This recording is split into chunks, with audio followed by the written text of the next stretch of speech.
Assalamualaikum warahmatullahi wabarakatuh. Apa kabar anak-anakku semua? Semoga sehat selalu ya. Hari ini kita akan belajar bahasa Indonesia bersama Bu Kenny.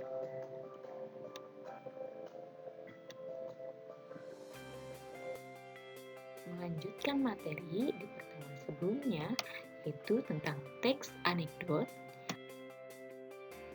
Kompetensi dasar yang akan kita pelajari yaitu diambil dari 3.6, yaitu mengevaluasi struktur dan kebahasaan teks anekdot. Kemudian 4.6 menciptakan kembali teks anekdot dengan memerhatikan struktur dan kebahasaan baik lisan maupun tulis. Baik, yang pertama yang akan kita bahas adalah struktur teks anekdot, di mana struktur ini merupakan kerangka yang nantinya akan dikembangkan menjadi sebuah teks secara utuh. Apa saja struktur atau kerangka dalam teks anekdot? Yang pertama ada abstraksi, kemudian orientasi, selanjutnya ada krisis,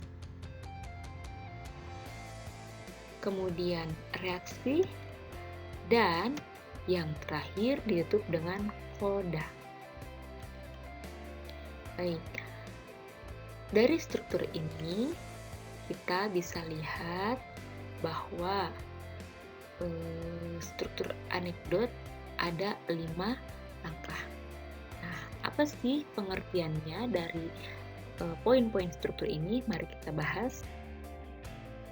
Yang pertama itu ada abstraksi, di mana abstraksi ini merupakan pendahuluan yang menyatakan latar belakang atau gambaran umum tentang isi suatu teks. Masih berisi tentang pembangunan suasana cerita, dan perkenalan tokoh. Selanjutnya ada orientasi. Nah, bagian orientasi ini merupakan bagian cerita yang mengarah pada terjadinya suatu krisis, konflik, atau peristiwa utama. Yang ini akan menjadi pengantar untuk menuju kepada adanya krisis. Orientasi ini dikatakan sebagai awal cerita yang mengantarkan terhadap pokok dari teks anekdot. Selanjutnya yaitu ada krisis. Nah, krisis ini bisa dikatakan sebagai inti dari peristiwa suatu anekdot. Pada bagian ini, krisis itulah terdapat kekonyolan yang menggelitik dan mengundang tawa atau kejanggalan-kejanggalan yang mungkin menimbulkan kesan lucu atau terdapat sindiran yang menggelitik di dalamnya. Selanjutnya yaitu ada reaksi. Reaksi merupakan tanggapan terhadap krisis yang sudah terjadi. Kemudian adanya reaksi dari tokoh lain yang menanggapi kejanggalan atau kekonyolan tadi. Reaksi yang dimaksud dapat berupa sikap mencela ataupun menertawakan. Baik, selanjutnya adalah ditutup dengan koda, yaitu bisa bentuk simpulan sebagai pertanda berakhirnya cerita. Ini bagian koda ini sifatnya opsional, bisa ada atau tidak.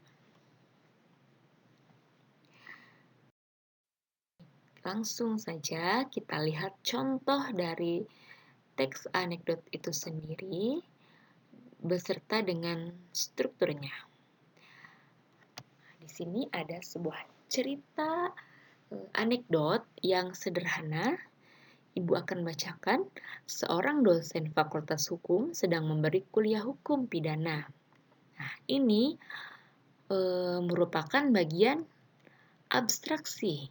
Kenapa? Ini karena sebagai pendahuluan pembangun suasana di awal, belum masuk ke dalam adanya cerita yang mengantarkan kepada adanya krisis atau inti cerita. Selanjutnya, saat tiba sesi tanya jawab, si Ali bertanya pada dosen, apa kepanjangan dari KUHP? Nah, ini merupakan bagian orientasi, di mana ini sebagai awalan cerita yang mengantarkan atau memancing untuk adanya krisis atau nanti adanya kekonyolan dari pertanyaan yang diajukan di bagian orientasi. Nah, ini sudah masuk ke awalan cerita ya. Selanjutnya, dengan tegas si Ahmad menjawab, kasih uang habis perkara, Pak. Nah, ini merupakan bagian krisis. Nah, kenapa dikatakan sebagai krisis? Bisa kita lihat bahwa siswa menjawab KUHP dengan tidak sesuai kepanjangan aslinya. Mahasiswa tersebut menjawab, kasih uang habis perkara, Pak. Nah, ini tanda kutip ya, ini ada sesuatu yang konyol jawabannya. Nah, ini kira-kira menyindir siapa ya? Nah, inilah yang dikatakan sebagai lucunya dari teks anekdot atau sindiran yang bisa jadi tersurat atau tersirat dalam teks anekdot ini. Baik, selanjutnya, mahasiswa lain tentu tertawa, sedang Pak dosen geleng-geleng kepala. Kira-kira ini bagian apa selanjutnya? Yaitu bagian reaksi. Nah, reaksi ini adalah tanggapan atau respon dari krisis yang sudah terjadi di sebelumnya. Ya.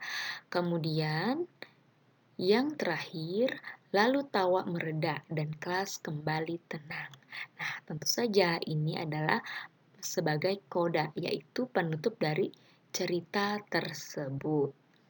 Ya, adapun koda ini tadi sudah disebutkan sifatnya opsional atau boleh ada atau tidak ada. Ya, baik, semoga dapat dipahami ya. Kita bisa lanjutkan ya. Baik, untuk materi berikutnya adalah tentang kaidah kebahasaan dari teks anekdot, di mana kaidah kebahasaan ini menjadi ciri khas dari teks anekdot ini. Seperti halnya kebahasan-kebahasan dari teks-teks lain, teks anekdot mempunyai ciri khas kaidah kebahasaan. Yang pertama adalah kalimat yang menyatakan peristiwa masa lampau. Di sini ada contoh sebuah kalimat, pada suatu hari Pak Pandir ingin menghadiri sebuah sayembara. Nah, di sini kalimat ini menunjukkan bahwa peristiwanya merupakan masa lampau, karena di sini ditandai dengan apa? Dengan pada suatu hari. Nah, ini menunjukkan bahwa pada suatu hari ini sudah terjadi. Selanjutnya yaitu terdapat kalimat langsung. Contohnya, tolonglah kami berdoa minta hujan, pinta penduduk kampung. Nah, yang menjadi ciri dari kalimat langsung ini adalah kalimatnya itu menggunakan tanda petik. Ya, nah kalimat langsung ini bisa didapatkan dalam sebuah teks anekdot berupa narasi atau dialog. Berikutnya yaitu menggunakan nama tokoh orang ketiga tunggal atau kata ganti ya, pronomina. Contohnya di sini pengarang menyebutkan nama-nama tokoh dalam teks anekdot tersebut seperti Abu Nawas, Nasruddin Hoja, si Amerika, dan Pak Jin, dan tokoh-tokoh lainnya. Berikutnya yaitu ada kata kerja material. Kata kerja material maksudnya apa? Yaitu kata kerja yang menunjukkan adanya aktivitas atau tindakan. Contohnya, memberikan, menguburkan, mendatangi, dan lain-lain. Berikutnya itu ada konjungsi temporal. Konjungsi temporal ini disebut juga dengan kata hubung yang menunjukkan urutan waktu. Ya, contohnya akhirnya, kemudian, lalu, dan lain-lain. Baik. Berikutnya di sini ada contoh dari pola penyajian teks anekdot. Bagaimana polanya? Itu kita bisa lihat di sini ada sebuah teks anekdot. Nah, ada kolom dialog dan narasi. Jadi kita bisa menggunakan dua alternatif ini ya. Teks anekdot bisa disusun dengan pola penyajian dialog, yaitu biasanya ada nama tokoh kemudian langsung seperti berbicara bergantian secara langsung, yaitu ditandai dengan nama tokoh kemudian titik dua dan langsung ada kalimat langsung. Ya, sedangkan kalau narasi itu diceritakan secara narasi, deskripsikan secara narasi, dan di dalamnya boleh saja ada kalimat langsung. Seperti itu. Jadi, silakan bisa melakukan penulisan teks anekdot dengan pola penyajian dua ini. Itu ada menyusun teks anekdot. Di pembelajaran hari ini, kita juga akan belajar menyusun teks anekdot hingga menciptakan teks anekdot itu sendiri. Bagaimana caranya? Ya,